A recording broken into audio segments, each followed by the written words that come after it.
नमस्कार। आज की प्रेस वार्ता में मैं सभी मीडिया कर्मियों का, प्रेस के अपने साथियों का, बंधुओं का स्वागत करती हूं, अभिनंदन करती हूं, इस्तकबाल करती हूं। और आज की प्रेस वार्ता ये कहकर शुरू करना चाहती हूं कि ये दाग दाग उजाला, ये शब गजीदा सहर था इंतज़ार जिसका, ये वो सहर तो नहीं।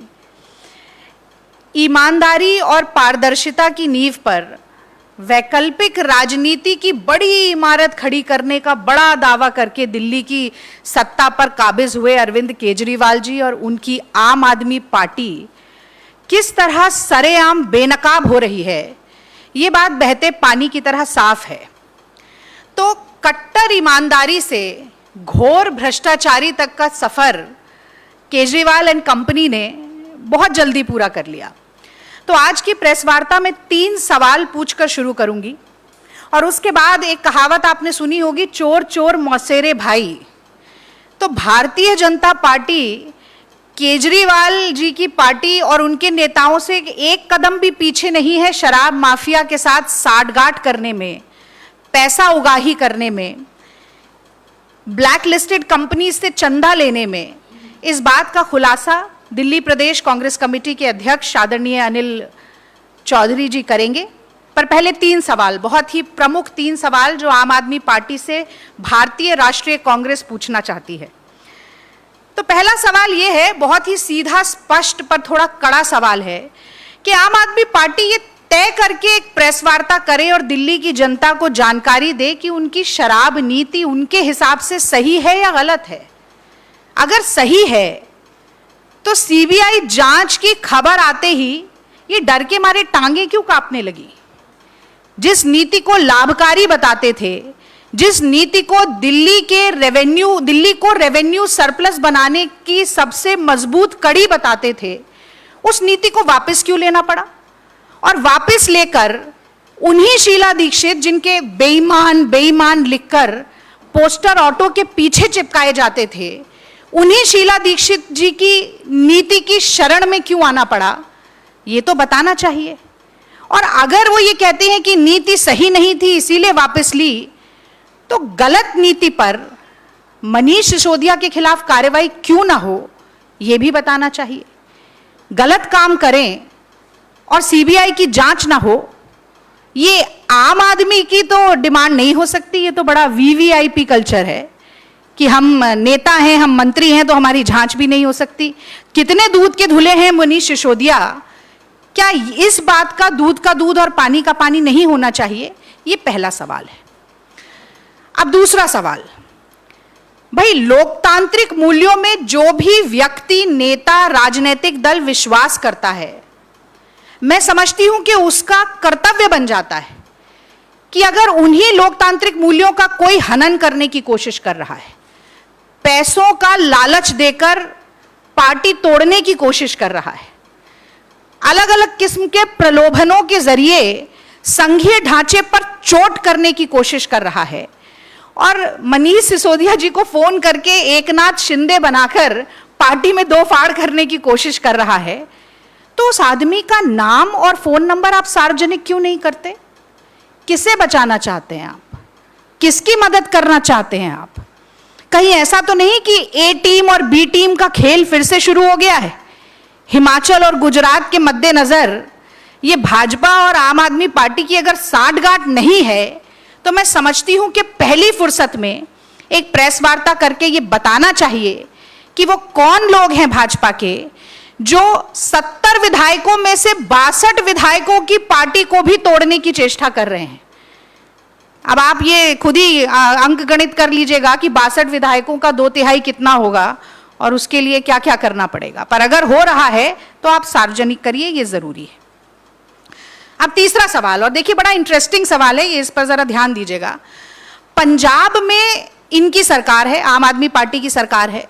स्वास्थ्य मंत्री पर आरोप लगता है और वो ढोल नगाड़े के साथ पूरे देश में बताते हैं कि हमने अरेस्ट कर लिया। ये नहीं बताते कि संगरूर में चुनाव था और तालियों के साथ वोट भी बटोरने थे, पर ये पूरे देश में ढोल नगाड़े बजते हैं, अरेस्ट कर लिया, अरेस्ट कर लिया। पंजाब के स्वास्थ्य मंत्री को अरेस्ट कर लिया।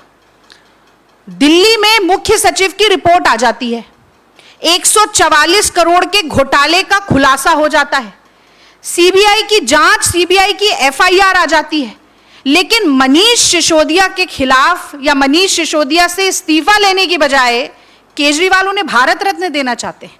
एक भ्रष्टाचारी को भारत रत्न देने की बात हो रही है। तो कमाल की बात यह है कि वहां का स्वास्थ्य मंत्री भी जेल में है, यहां का स्वास्थ्य मंत्री भी जेल में है। 2-2.5 महीने से जेल की हवा खा रहे हैं, याददाश्त चली गई, लेकिन इस्तीफा नहीं लिया गया, बर्खास्त नहीं किया गया। दिल्ली का स्वास्थ्य मंत्रालय कौन चला रहा है? याददाश्त गए हुए व्यक्ति जेल से चला रहे हैं या उनके बिहाफ पर कोई डिफैक्टो चला रहा है, किसी को मालूम नहीं है। और मालूम कैसे हो? ये तो मुख्यमंत्री ऐसे हैं जिन्होंने कोई पोर्टफोलियो ही नहीं लिया हुआ, दिल्ली की कोई जिम्मेदारी नहीं है उनके पास ताकि देश की राजनीति में पैर पसार सके। तो ये जानना चाहती है भारतीय राष्ट्रीय कांग्रेस कि अगर कोई केजरीवाल का करीबी भ्रष्टाचार करेगा तो भ्रष्टाचार तो क्या ऐसा लगता है उसे 100 खून माफ है, मनीष सिसोदिया पर कोई कार्रवाई नहीं होगी। या फिर ये मान लिया जाए कि ये तार सीधे मुख्यमंत्री के साथ ही जुड़े हैं, शराब माफिया की पैसा उगाही सिर्फ मनीष सिसोदिया तक सीमित नहीं है, केजरीवाल के हाथ भी इसमें रंगे हुए हैं और शायद इसीलिए मनीष सिसोदिया का इस तरीके से बचाव हो रहा है। 3 सवाल, शराब नीति सही है या गलत है? सही है तो वापस क्यों ली, और गलत है तो गलत काम पे कार्रवाई क्यों ना हो?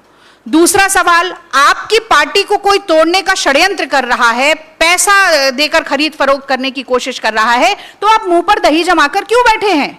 सार्वजनिक करिए उस व्यक्ति के पहचान को, बताइए देश को कि कौन वो व्यक्ति है जो लोकतंत्र का ऐसा मजाक उड़ाने की कोशिश कर रहा है, कौन सा दल है। केवल नाम लेने से नहीं होगा, आरोप साबित करने पड़ेंगे, क्योंकि आप वही व्यक्ति हैं जो शीला जी के खिलाफ 14 फाइल लेकर घूमने की बात करते थे। 8 साल हो गए, एक पन्ना नहीं दिखा पाए। आपकी किसी बात पर कोई भरोसा नहीं किया जा सकता जब तक आप तथ्य के साथ उसे जनता के सामने ना करें, सार्वजनिक ना करें। और पंजाब का स्वास्थ्य मंत्री अरेस्ट हो सकता है तो सीबीआई की एफआईआर के बाद निष्पक्ष जांच के लिए मनीष सिसोदिया का इस्तीफा क्यों नहीं लिया जाता? जेल की हवा खा रहे दिल्ली के स्वास्थ्य मंत्री सत्येंद्र जैन का इस्तीफा क्यों नहीं लिया जाता? ये 3 प्रमुख सवाल हमने पूछे। और अनिल चौधरी जी को माइक देने से पहले एक बात मैं और करना चाहूंगी, क्योंकि मैं खुद इस बात से बहुत आहत हूं। जैसे ही मनीष सिसोदिया जी की चोरी पकड़ी गई, बेईमानी पकड़ी गई, काले करतूतों और कारनामों का भांडा फूटा, तो वो जाति जाति खेलने लगे। वैकल्पिक राजनीति हवा में चिड़िया की तरह फुर्र हो गई। महाराणा प्रताप याद आ गए, राजपूत वंश याद आ गया। जब ये अन्ना आंदोलन कर रहे थे तो गांधी जी के भक्त थे, तब इन्हें थप्पड़ भी पड़ते थे, कहीं आपको याद होगा, तो थप्पड़ पड़ जाता था तो गांधी समाधि पहुंच जाते थे राजघाट और पश्चाताप के घड़ियाली आंसू बहाने लगते थे। पंजाब का चुनाव आया तो गांधी को भूल गए, भगत सिंह के चेले हो गए, इस कदर भूल गए कि दफ्तर से फोटो ही गायब हो गई गांधी जी की, किसी सरकारी दफ्तर में फोटो नहीं बची। और आज जब भ्रष्टाचार पकड़ा गया तो महाराणा प्रताप की शरण में जा रहे हैं। मैं इस पर घोर आपत्ति व्यक्त करती हूं और मैं कहना चाहती हूं कि अपने काले कारनामों की ढाल शूरवीर महाप्रतापी महाराणा प्रताप को ना बनाएं, ये बहुत ही शर्मनाक है। और मैं पूरे विश्वास के साथ कह सकती हूं, और आप लोग भी समझते होंगे कि ना महात्मा गांधी ने, ना भगत सिंह ने, ना महाराणा प्रताप ने कहा होगा इनसे आके कि पंजाब में तो नारा दो शराब नशा मुक्ति का और दिल्ली को नशे की राजधानी बना दो। महाराणा प्रताप ने, गांधी जी ने और भगत सिंह ने नहीं कहा था इनसे कि आप सारे नियमों की धज्जियां उड़ाइए, 100 मीटर के दायरे, मंदिर हो चाहे स्कूल हो चाहे रेजिडेंशियल कॉलोनी हो, 100 मीटर के दायरे में ठेके खोलिए और खेलो गली जैसी शेल डमी कंपनीज को रेवड़ी की तरह लाइसेंस बांट दीजिए, 144 करोड़ का घोटाला करिए। ये किसने कहा था आपसे? किसी ने नहीं कहा कि वायबिलिटी रिपोर्ट पुलिस डिपार्टमेंट और एक्साइज डिपार्टमेंट को सबमिट किए बिना ठेके खुलवाइए। हमारे दिल्ली के छात्रों और बच्चों का भविष्य सुधारने की बात करते थे, किसने कहा था आपसे कि 25 साल की उम्र को 21 साल कर दें, एक के साथ एक बोतल फ्री बांटे और लतियल बनाए दिल्ली के बच्चों को? ये आपकी करनी है, ये घोटाला, ये भ्रष्टाचार आपकी करनी है। और जैसी करनी होती है केजरीवाल जी, वैसी ही भरनी होती है। और इसके बाद जैसा कि मैंने शुरू में कहा कि एक कहावत जो हमने सुनी थी, चोर चोर मौसेरे भाई, और जो हम लगातार कहते रहते हैं कि ये एक दूसरे के पूरक हैं, मोदी जी और केजरीवाल जी, इनकी कार्यशैली में कोई बहुत ज्यादा फर्क नहीं है। तो चोर चोर मौसेरे भाई की कहावत को यथार्थ में कैसे बदला जाता है और किस तरह से शराब माफिया से पैसे की उगाही की जाती है, ब्लैकलिस्टेड कंपनीज से चंदा लिया जाता है, इस बात का खुलासा दिल्ली प्रदेश कांग्रेस कमेटी के अध्यक्ष अनिल चौधरी जी करेंगे। अब मैं उनको आमंत्रित करती हूं। धन्यवाद रागिनी जी। एक बार फिर मैं सभी अपने पत्रकार बंधुओं का स्वागत करता हूं और बड़े विस्तार से रागिनी जी ने आम आदमी पार्टी और भाजपा के चरित्र को या उनके संबंधों को बड़े विस्तार से आपके सामने रखा है। और इससे पहले कि मैं इस पूरी आबाकारी नीति में जो भ्रष्टाचार हुआ है, जो उसकी मनी ट्रेल के बारे में मैं चर्चा करूं, साथियों पिछले कुछ दिनों से मैं लगातार इस विषय पे नज़र रखे हुए हूं और देख रहा हूं कि किस तरह से भाजपा और आम आदमी पार्टी के आरोपित शराब मंत्री और दिल्ली के मुख्यमंत्री अपने बचाव को लेकर के किस तरह से मुद्दे भटकाने के लिए नए नए नित पैतरे बदल रहे हैं। उसके कुछ उदाहरण इस तरह के हैं और उनकी बयानबाजी आप देखें। जब ये नीति बनाने की बात आई, हालांकि वो मैं पहले भी कहा है कि कोविड काल में जब लोग ऑक्सीजन के लिए तरस रहे थे, बेड के लिए संघर्ष कर रहे थे, दवाइयों की कालाबाजारी हो रही थी, उस समय दिल्ली के मुख्यमंत्री और शराब मंत्री शराब माफिया के साथ मिलके शराब नीति पे काम कर रहे थे। और उस शराब नीति पे काम करते हुए जब इस नीति को लागू किया गया तो शुरुआत में अरविंद केजरीवाल कहते हैं कि इस नीति का सबसे बड़ा फायदा ये होगा कि दिल्ली के लिए रेवेन्यू सरप्लस होगा। ये पहला कार्ड था। अफसोस इस बात का होता है कि जब इस नीति की समीक्षा करते हैं तो इसके विपरीत 567 करोड़ रुपए का नुकसान बताया जाता है। जब इस पे सवाल पूछते हैं तो अरविंद केजरीवाल फिर विषय को भटकाने के लिए फिर एक बात कहते हैं कि दुनिया की सबसे बेहतरीन ये शराब नीति होगी।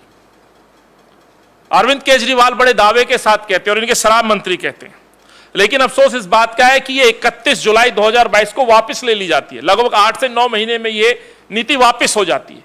तो भाई विश्व की किस तरह से सबसे बेहतरीन पॉलिसी है, इस पर जब आप पूछते हैं तो अगली बात कहते हैं कि इस नीति में दिल्ली के तत्कालीन उपराज्यपाल अनिल बैजल जी की इसमें भूमिका संदिग्ध थी।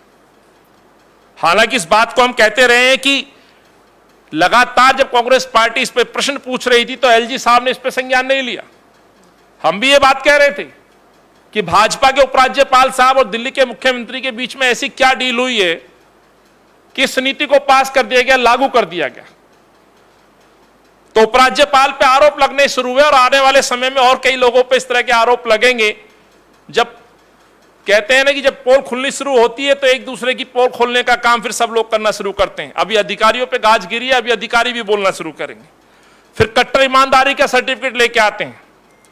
किस तरह की ईमानदारी का सर्टिफिकेट लेके आते हैं ये तो आप सब लोग देख चुके हैं। सीबीआई की प्रथम एफआईआर में मनीष सिसोदिया को नंबर 1 भ्रष्टाचारी माना गया है। तो ये कट्टर ईमानदारी का सर्टिफिकेट है। शीला दीक्षित की आबाकारी नीति पे प्रश्न उठाने वाले मुख्यमंत्री लौट करके फिर शीला दीक्षित की आबाकारी नीति को सही मानते हैं।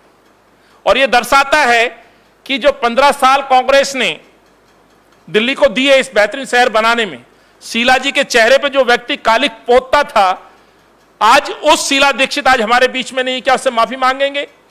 8 महीने में आपने कदम खींच लिए, बेहतरीन विश्व की पॉलिसी जिसको आप कहा करते थे उससे पीछे क्यों हटे?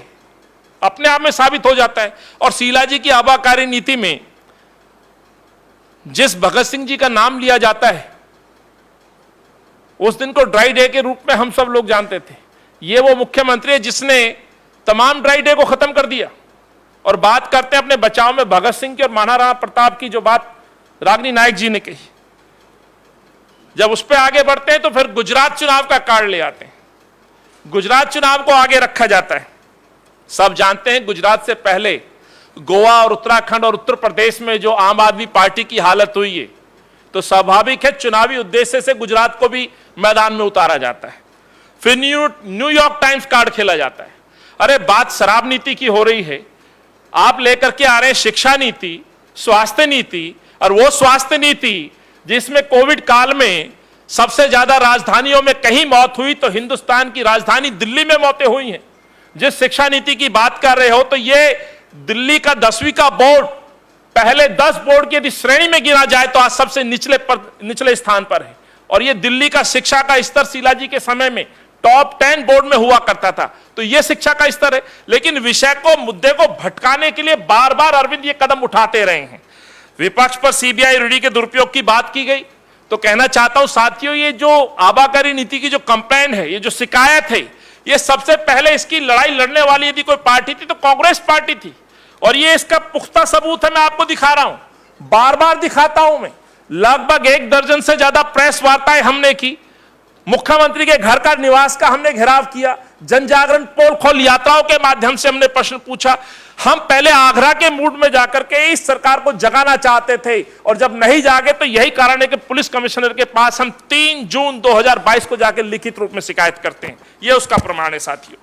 और ये कहते हैं कि ईडी और सीबीआई का दुरुपयोग, कई बार जब इतना दुरुपयोग बढ़ जाता है तो स्वाभाविक है जब सही कार्रवाई होती है तो वो भी संदेह की दृष्टि से देखी जाती है। लेकिन दिल्ली का भ्रष्टाचार का मसला बिल्कुल क्लियर है कि भ्रष्टाचार इसमें हुआ। फिर एक नया बयान, ऑपरेशन लोटस का हट। अरे भाई,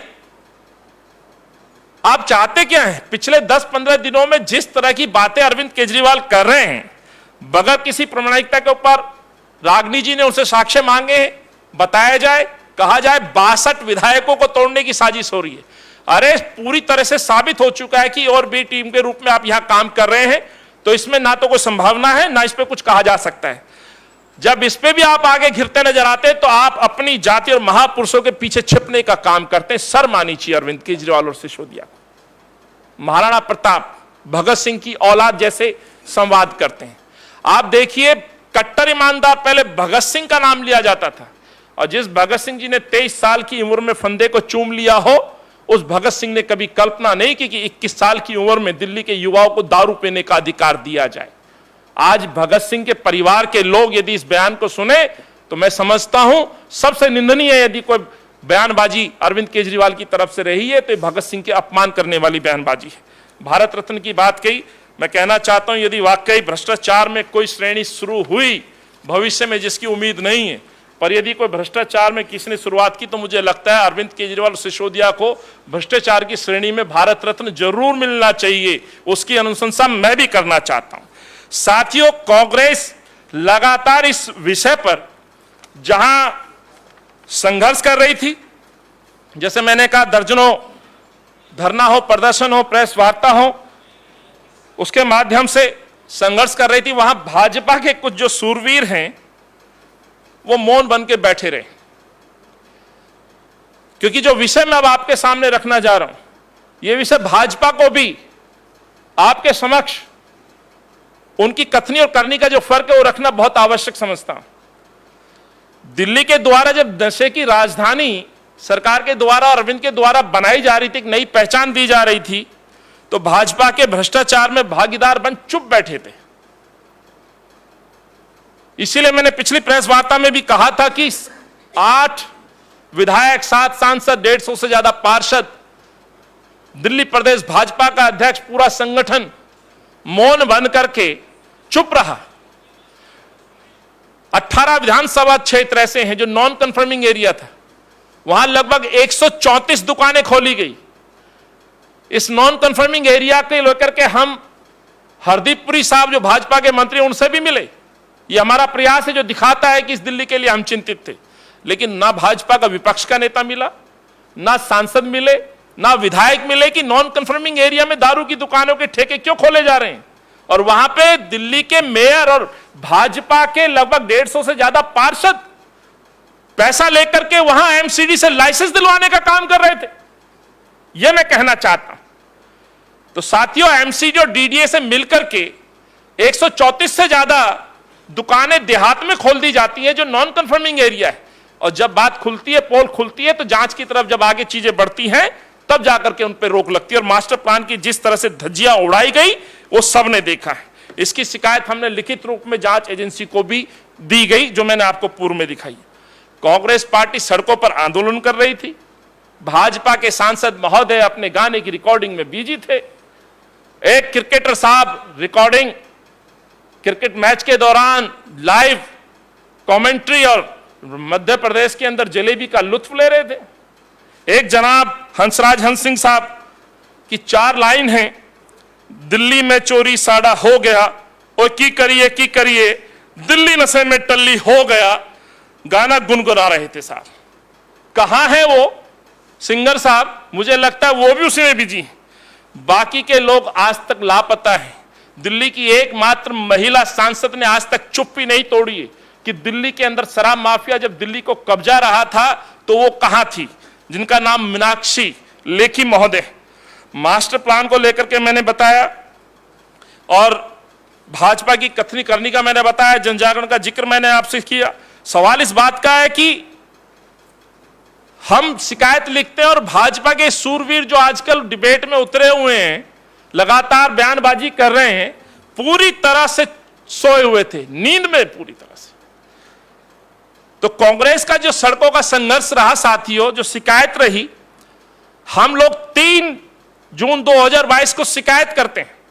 जब सड़क के संघर्ष से इनकी नींद नहीं टूटती है और ये लोग इस पे संज्ञान नहीं लेते, तानाशाही रवैया अपनाते हुए इस पूरी आबकारी नीति को थोपने का काम करते हैं, तो हम शिकायत लेके दिल्ली के तत्कालीन पुलिस कमिश्नर राकेश अस्थाना के कार्यालय जाते हैं। उसके बाद यदि आप देखें 8/7/2022 यानी लगभग 1 महीने बाद चीफ सेक्रेटरी साहब रिपोर्ट देते हैं, 20/7 को एलजी साहब अनुशंसा करते हैं। यह दर्शाता है साथियों, इससे पहले यदि संघर्ष किसी ने किया तो कांग्रेस के कार्यकर्ताओं ने किया, कांग्रेस पार्टी ने किया। उन बहनों ने जो आवाज हम तक पहुंचाई कि जिन चौक चौराहे पर स्कूल की बसें रुकती हैं वहां पर शराब की दुकानें खोली जा रही हैं, उसका विरोध हम करते हैं। विरोध के स्वरूप महिलाओं पर लाठी भांजी जाती है, बाउंसरों से पीटा जाता है, यह पूरी दिल्ली ने माहौल देखा है। और जो बात करते हैं न्यूयॉर्क टाइम्स की, मैं सवाल पूछना चाहता हूं, दिल्ली की सड़कों पर नित नए दिन लंबी लंबी सड़कें, लंबी लंबी लाइनें लगी हुई शराब की, डिस्काउंट की, लोग अपने सरों पे कंधों पे 2-2 पेटियां लेके जाते नजर आते हैं। क्या यह कानून का उल्लंघन नहीं था? क्या दिल्ली के लोगों को मजबूरन अपराधी बनाने की साजिश नहीं थी? जो घर में 2-4 लीटर से ज्यादा शराब नहीं रख सकता, उन लोगों को आपने 2-2, 3-3 पेटियां अपने घर में रखने के लिए, कानून तोड़ने के लिए विवश कर दिया। क्या यह एक अपराध नहीं था साथियों? इसीलिए आज जो मैं आपके सामने बात रख रहा हूं, मैंने उस दिन भी कहा था, भ्रष्टाचार, भाजपा की मनी ट्रेल का मैंने जिक्र किया था। मध्य प्रदेश के एक सोम ग्रुप की जो कंपनी है, जिसके मालिक जेके अरोड़ा साहब हैं, उसका मैंने जिक्र किया। हालांकि 2 दिन से भाजपा के प्रवक्ता आजकल उसका नाम नहीं ले रहे हैं। जब उनको पता चला है कि भाजपा के खाते में व्हाइट का पैसा डाला है लगभग 2 करोड़ रुपए, और यह उस समय डाला है जब यह नीति यहां बन रही थी, वो प्रश्न मैं आज फिर दोहरा रहा हूं। 28/8/2020 को 1 करोड़ रुपए, 30/10/2020 को 50 लाख रुपए, 21/12/2020 को फिर 50 लाख रुपए, यह भाजपा के सीधे अकाउंट में सोम ग्रुप ने पैसा दिया है। यह पक्के का पैसा है। इसीलिए 72 घंटे बाद भी आज तक भाजपाई के जो सूरवीर हैं अपना मुंह नहीं खोल रहे हैं, मुंह पे टेप लगी हुई है, जवाब नहीं देते कि पैसा किस लिए आया, यह पैसे का लेन देन जो हुआ। अब सवाल साथियों आज के उस मेन बिंदु का है। कल साथियों एक खबर लगी है, वो खबर मैं आपको दिखा रहा हूं। ये इंडियन एक्सप्रेस की खबर है, और जो मैंने आपके सामने बात रखी कि ये कंप्लेंट, ये शिकायत, ये लड़ाई कांग्रेस के कार्यकर्ता और दिल्ली की जनता की लड़ाई थी जो हम लड़ रहे हैं। इस खबर के अनुसार कांग्रेस अध्यक्ष, जो कि मेरा नाम इसमें मेंशन है, कांग्रेस की शिकायत पे ईओडब्ल्यू ने जो कंप्लेंट पे जांच करनी शुरू की थी, जिसके दस्तावेज दिल्ली सरकार से मांगे गए थे, आज उस ईओडब्ल्यू जो शाखा है वो इस जांच को बंद करने की एक सूचना इसमें छपी है इंडियन एक्सप्रेस में। और इसमें ये रिपोर्ट है महेंद्र सिंह मनराल साहब की, ये खबर है इंडियन एक्सप्रेस में खबर छपी है। ईओडब्ल्यू, कई और समाचार पत्रों ने भी छापी, लेकिन बाई ने इसमें कांग्रेस का जिक्र है कि ईओडब्ल्यू इस जांच को बंद करने जा रही है। सवाल यह है साथियों, ये ईओडब्ल्यू में जो कंप्लेंट इसके खिलाफ है, वो भी एक भाजपा के तथाकथित मित्र दीप मल्होत्रा और उनकी कंपनी ओएसिस ग्रुप, जिसको लेकर के हम पहले ये कार्टेल जो तैयार हुआ, जिस तरह से महेंद्रू परिवार ने और बालाजी ग्रुप ने कार्टेल बना करके दिल्ली के शहर को खरीदने का काम किया, वही काम ओएसिस ग्रुप ने एक कार्टेल बना करके दिल्ली को खरीदने का काम किया और उसकी शिकायत हमने की थी। उस पे जांच चल रही है, लेकिन उस जांच को बंद करने की खबर आ रही है। सवाल यह उठता है कि दीप मल्होत्रा कौन है? दीप मल्होत्रा अकाली दल का पूर्व विधायक है, पंजाब का पूर्व एमएलए है, और ये दीप मल्होत्रा का जो ओएसिस ग्रुप है, ये शराब का उत्पादक भी है और विक्रेता भी है दिल्ली में। इसमें भी सेम कानून की धज्जियां उड़ाई गई हैं। हालांकि इस रिपोर्ट में पूरी तरह से क्लियर कहा गया है कि सेम एलिगेशन, सेम आरोप, इस तरह की जो हम जांच कर रहे हैं इसमें भी वही हैं। तो सीबीआई जांच कर रही है तो इसको बंद कर दिया जाए। अरे भाई, बंद क्यों कर दिया जाए? सीबीआई की कहीं किसी भी एफआईआर में दीप मल्होत्रा का नाम नहीं है। सीबीआई की एफआईआर में सोम ग्रुप का नाम नहीं है। क्यों नहीं है? यह जवाब भाजपा क्यों नहीं देती? क्या वाकई सीबीआई का अब आगे दुरुपयोग करने की कोशिश तो नहीं की जा रही है? क्या भाजपा के मित्रों को बचाने की कोशिश तो नहीं की जा रही है? अदरवाइज सोम इंडस्ट्री, सोम डिस्टिलरी, जो ये भी उत्पादक है, फुटकर विक्रेता दिल्ली में है, वही अपराध, वही कार्टेल ओएसिस ग्रुप के दीप मल्होत्रा पंजाब के पूर्व विधायक का भी यहां है, जिसका पंजाब चुनाव में आम आदमी पार्टी की फंडिंग को लेकर के बड़े संगीन आरोप हैं। तो जो व्यक्ति आम आदमी पार्टी को और भाजपा को चंदा देता हो, आज वो दोनों ग्रुप, चंदा देने वाले ग्रुप कहे या मनी ट्रेल कहें या रिश्वत देने वाले कहें, वो दोनों ग्रुप सीबीआई की जांच से बाहर क्यों हैं? इस पे मैं समझता हूं भाजपा को जवाब देना चाहिए। और ये जो मेरा पुराना प्रश्न था, उसमें ये प्रश्न मैं फिर से जोड़ रहा हूं कि ओएसिस ग्रुप की जो जांच चल रही है, ओएसिस ग्रुप की इस जांच को, जिसकी हालांकि नीचे दो कंपनी और हैं, नोवा गारमेंट्स और ओरिजिन अप्लायंसेस, ये सेल कंपनी है जिनको यहां काम मिले, ब्लैक लिस्टेड कंपनी है। तो साथियों, मेरा दिल्ली पुलिस से यह आग्रह रहेगा, हालांकि इसको लेकर के मैं दिल्ली पुलिस कमिश्नर साहब से पुनः मिलूंगा कि इस जांच को बंद ना किया जाए। यदि आवश्यक है तो इस जांच को ट्रांसफर किया जाए और सीबीआई को सौंपा जाए। अब तक के जो दस्तावेज है, प्रथम दृष्टि में जो जांच हुई है, उसको बंद ना करके सीबीआई को सौंपा जाए और ये दोनों नाम, दोनों कंपनियों के नाम भी इसमें सम्मिलित किए जाए, ये हमारी मांग रहेगी। तो साथियों, आज की इस प्रेस वार्ता में जो मैंने आपको दिखाया, उस दिन भी मैंने आपसे बात कही थी कि भाजपा ने खुद माना है, यह भाजपा का खुद का दस्तावेज है, जिन्होंने इलेक्शन आयोग में सौंपा। हर पार्टी को सौंपना होता है चंदा देने वालों की लिस्ट, तो इसमें पूरी तरह से यह साबित है। मैंने पूर्व में भी आपको दिया था, आज फिर दूंगा, किस तरह से 1 करोड़ 50 लाख और 50 लाख की रिश्वत कहिए, डोनेशन कहिए, या इस महाभ्रष्टाचार के अंदर मनी ट्रेल का खुलासा कहिए, जो मैंने आपके सामने रखा है। इससे संबंधित कोई जानकारी, कोई प्रश्न आपका ऐसा हो, हम कोशिश करेंगे उनका जवाब देने की। धन्यवाद।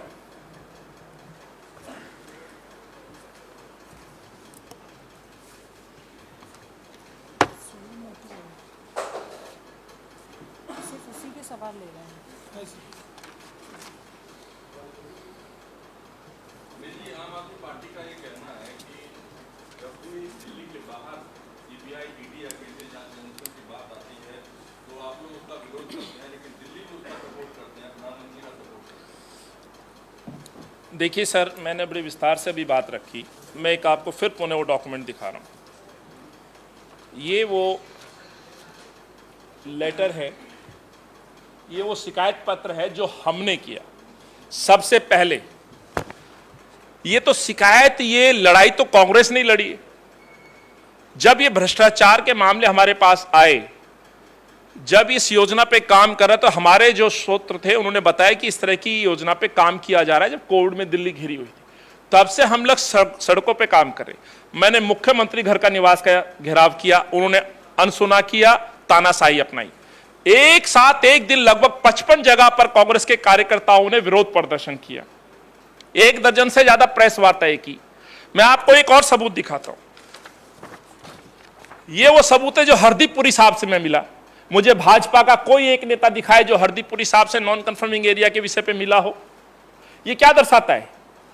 पूर्व हमारे अध्यक्ष सुभाष चोपड़ा जी मेरे साथ हैं, कांग्रेस के शीर्ष नेता हमारे साथ हैं। यह दिखाता है कि कांग्रेस पार्टी इस विषय को मरने देना नहीं चाहती थी और यह कांग्रेस की शिकायत थी। दूसरा मैं दिखाता हूं, मैंने अन्ना हजारे जी को भी एक अनुरोध पत्र लिखा, क्योंकि अरविंद केजरीवाल उनके पुराने शिष्य हैं। ये वो चिट्ठी है। मैंने उनसे भी आग्रह किया कि अपने इस प्रिय शिष्य को समझाएं, दिल्ली को नशे की राजधानी ना बनाएं, बच्चों के लीवर से खिलवाड़ ना करें, बच्चों का जो देश का भविष्य है उससे खिलवाड़ ना करें। 21 साल में बच्चा ग्रेजुएट होता है, उसे रोजगार चाहिए, ना कि उसे शराब पीने का अधिकार चाहिए। कुछ चीजें कुछ पर्दे में कुछ बच्चे इस तरह के शौक रखते होंगे, लेकिन हर बच्चे को आप कानूनन अधिकार 21 साल में पीने का दे रहे हैं और भगत सिंह का नाम ले रहे हैं। तो मैंने 3 दस्तावेज आपको दिखाए, अन्ना जी की चिट्ठी, हरदीप पुरी साहब का ये, और कांग्रेस पार्टी का सबसे पहला ये पत्र। मैं चैलेंज करता हूं भाजपा के 7 सांसद, 8 विधायक, 3 मेयर, 150 से ज्यादा पार्षद और भाजपा के प्रदेश अध्यक्ष को कि कोई 4 लाइन का शिकायत पत्र वो कोई दिखाते क्यों नहीं है। मेरे पास ये सूचना है, इस कंप्लेंट ईओडब्ल्यू कंप्लेंट के बाद कई लोगों की छुट्टी हो गई है कि आखिर आपने कांग्रेस की ये शिकायत पर ईओडब्ल्यू में जांच शुरू क्यों कर दी। यही कारण है कि आज 2 तथाकथित इनके जो मित्र हैं, दीप मल्होत्रा, सोम डिस्टिलरी ऑनर्स को इस सीबीआई की एफआईआर से दूर रखा गया। आपके इस प्रश्न का एक बहुत ही सीधा सा जवाब यह है कि इस पूरे प्रकरण के ओरिजिनल कंप्लेनेंट्स, सबसे पहले शिकायतकर्ता हम यानी कि कांग्रेस पार्टी है। और जैसा कि अनिल चौधरी जी ने बताया आपको कि जब भारतीय जनता पार्टी के सारे विधायक, सारे सांसद और सारे निगम पार्षद इस इलीगल शराब नीति पर मुंह में दही जमाकर बैठे थे, तब दिल्ली प्रदेश कांग्रेस कमेटी के अध्यक्ष और दिल्ली के तमाम वरिष्ठ कांग्रेस के नेता शिकायत लेकर पुलिस के पास, एलजी के पास और यहां तक कि अन्ना हजारे के पास भी चिट्ठी पहुंचाने का काम कर रहे थे। तो जो शराब नीति दिल्ली की जड़ों को खोखला कर रही है, दिल्ली के भविष्य को अंधकार में ले जा रही है, उस शराब नीति का हम सहयोग करें। भ्रष्टाचार जो आपने किया उसकी आड़ बन के कांग्रेस पार्टी खड़ी हो, उनकी अपील है कि हम उनकी मदद करें। चाकू की पसलियों से गुजारिश तो देखिए, आप दिल्ली को खत्म करने का काम कर रहे हैं और आपकी मदद करें। पर इसमें एक समस्या और है, असल में देश की जांच एजेंसियों का दुरुपयोग इतना ज्यादा हो चुका है कि जब सही काम भी वो करती है तो संदेह की दृष्टि में आ जाती है। वो आपने शेर आया वाली कहानी तो सुनी होगी। अब सच में दिल्ली में जो भ्रष्टाचार हुआ है, जिसकी शिकायत कांग्रेस पार्टी ने की, उसके ऊपर अंततः सीबीआई जो जांच कर रही है, तो उसमें आम आदमी पार्टी कह रही है कि हमारी मदद क्यों नहीं करते, हम भ्रष्टाचारियों की मदद नहीं करते, दिल्ली को बर्बाद करने वालों की हम मदद नहीं करेंगे। हम खड़े रहेंगे, सड़क से लेकर सदन से लेकर संसद तक जहां भी प्रतिनिधित्व कर सकते हैं हम बोलेंगे, आवाज उठाएंगे और भ्रष्टाचारियों को हम पूरी पुरजोर कोशिश करेंगे कि वो जेल के अंदर बंद हो।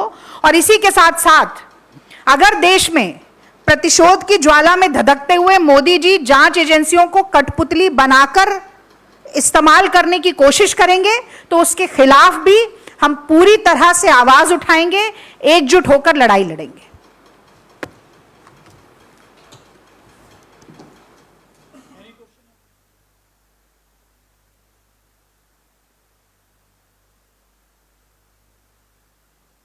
शुक्रिया।